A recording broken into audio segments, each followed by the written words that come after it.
Bueno, hola, mi nombre es Julio David Cruz y el tema que me tocó exponer en este video para Fisiopatología 1 es de agonistas de los cannabinoides.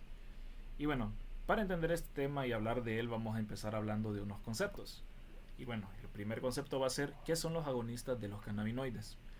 Y bueno, los agonistas de los cannabinoides son un grupo de sustancias químicas que se clasifican en tres diferentes tipos.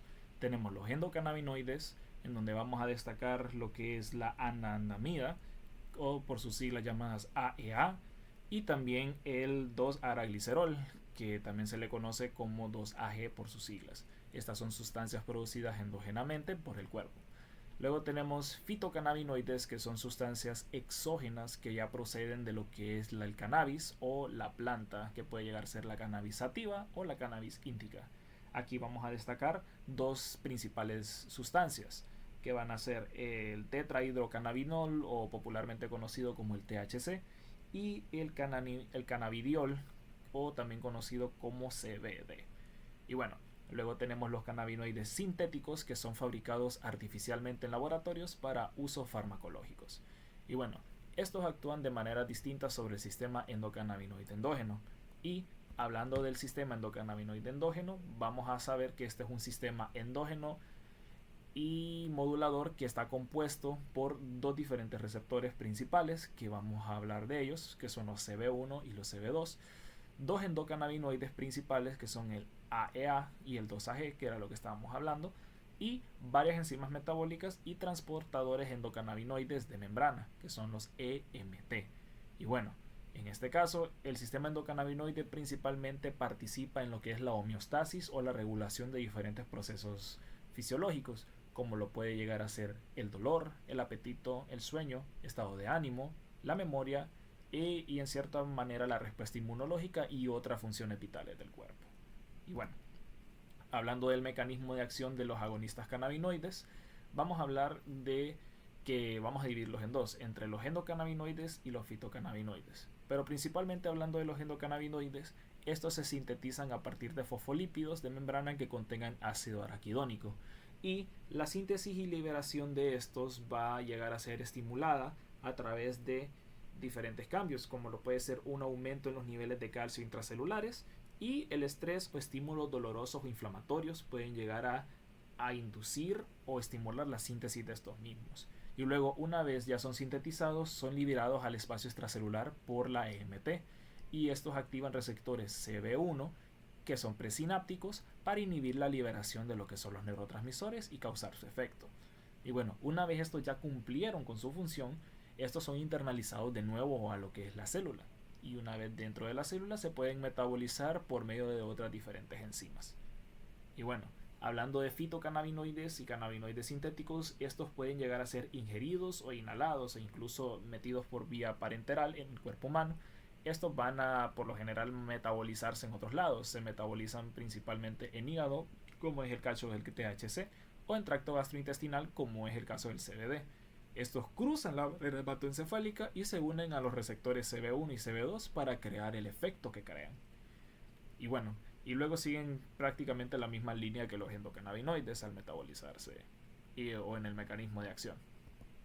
Y bueno, hablando acerca de los receptores fisiológicos CB1 y CB2, vamos a ver que los CB1 están localizados principalmente en cerebro y médula espinal. Y el efecto fisiológico principal son efectos sobre el humor, la cognición, actividad motora, apetito, la percepción del dolor y también la neuroinflamación.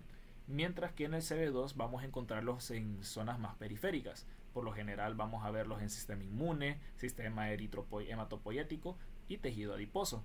Y dentro de las funciones o efectos fisiológicos principales vamos a darnos cuenta de que estos tienen bastante implicación en lo que es la regulación de la inflamación. Y bueno, centrándonos más en el tema de los fitocannabinoides como el THC y el CBD, vamos a tener una regla bien importante, y es que la cannabis sativa como tal no es un medicamento, ya que esta contiene más de 140 tipos de cannabinoides diferentes que no son THC ni el CBD.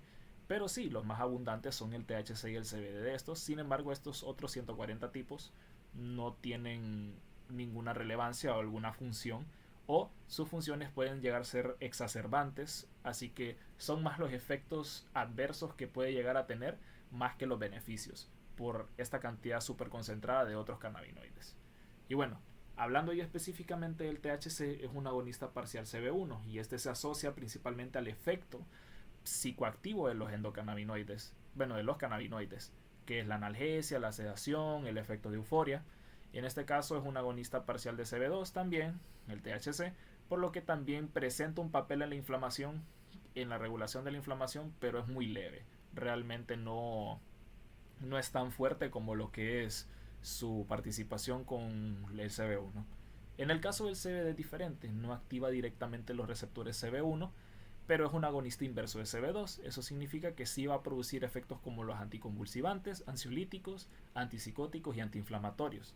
Y también produce posibles efectos analgésicos, pero no es tan fuerte como los efectos antiinflamatorios y los demás que tiene.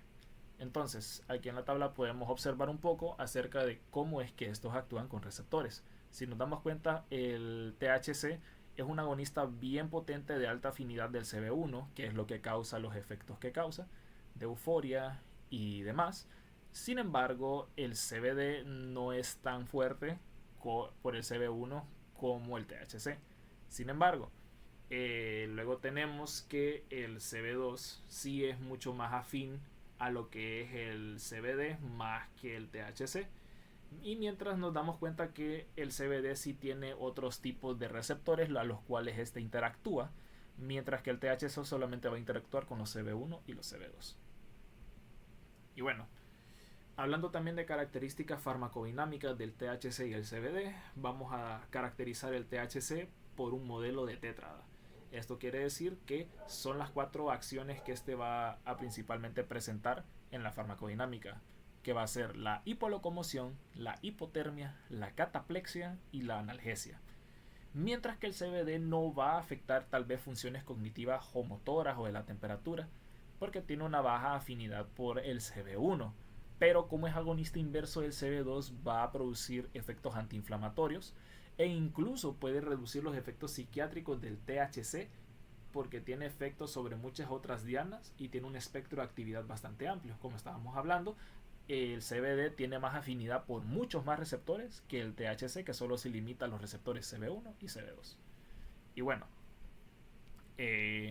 siguiendo con eso, vamos también a hablar de los fármacos cannabinoides, y que actualmente solamente disponemos de 4 medicamentos aprobados en Europa y en Estados Unidos. Y estos fármacos se basan en 4 moléculas diferentes. Tenemos primero el Nabiximols o Savitex, que es su nombre comercial, que es aprobado en Europa para la espasticidad y el dolor neuropático en la esclerosis múltiple.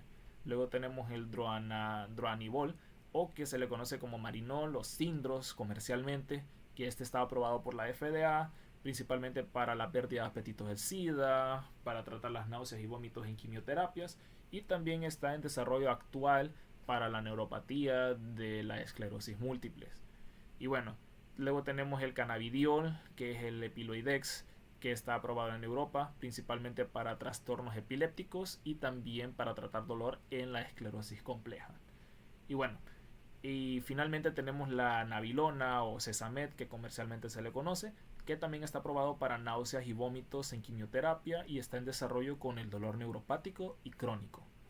Pero bueno, hablando de esto, si nos damos cuenta, tienen bastantes efectos y tienen buenas utilidades en el campo de la medicina para el tratamiento de tal vez el dolor, para generar analgesia o de ciertas enfermedades como la esclerosis múltiple o los efectos secundarios de las quimioterapias, pero se tienen que utilizar con bastante precaución ya que tienen bastantes efectos adversos. Y bueno, aquí es donde vamos a destacar algunos de estos efectos adversos de estos agonistas cannabinoides. Tenemos que el sistema nervioso central tiene un gran abanico de efectos adversos, dentro de ellos el mareo, la somnolencia, confusión, alteraciones de la memoria y dificultades para la concentración. También tenemos bastante deterioro cognitivo, especialmente en memoria no espacial. Luego tenemos bastantes síntomas psicóticos transitorios como paranoias, alucinaciones y exacerbación de trastornos psicóticos que ya son preexistentes. En el sistema cardiovascular vamos a destacar que la mayoría de agonistas cannabinoides pueden inducir taquicardia, hipertensión o incluso hipotensión ortostática, y en casos menos frecuentes pueden causar incluso las arritmias. Sobre todo los cannabinoides sintéticos, que son agonistas potentes de CB1 y CB2, se asocian con complicaciones cardiovasculares, neurológicas, que pueden llegar a ser más graves, incluyendo convulsiones o rhabdomiólisis. En el sistema gastrointestinal son bien comunes la sequedad bucal, náuseas, vómito, aumento del apetito, y el uso crónico y frecuente de estos cannabinoides puede desencadenar un síndrome de hiperenesis cannabinoide. Este está caracterizado principalmente por episodios que son cíclicos de vómitos intensos que suelen aliviarse con duchas calientes, o bueno, también pueden requerir la suspensión de la sustancia una vez sea retirada, pues al suspenderse se suele calcular el síntoma para su resolución.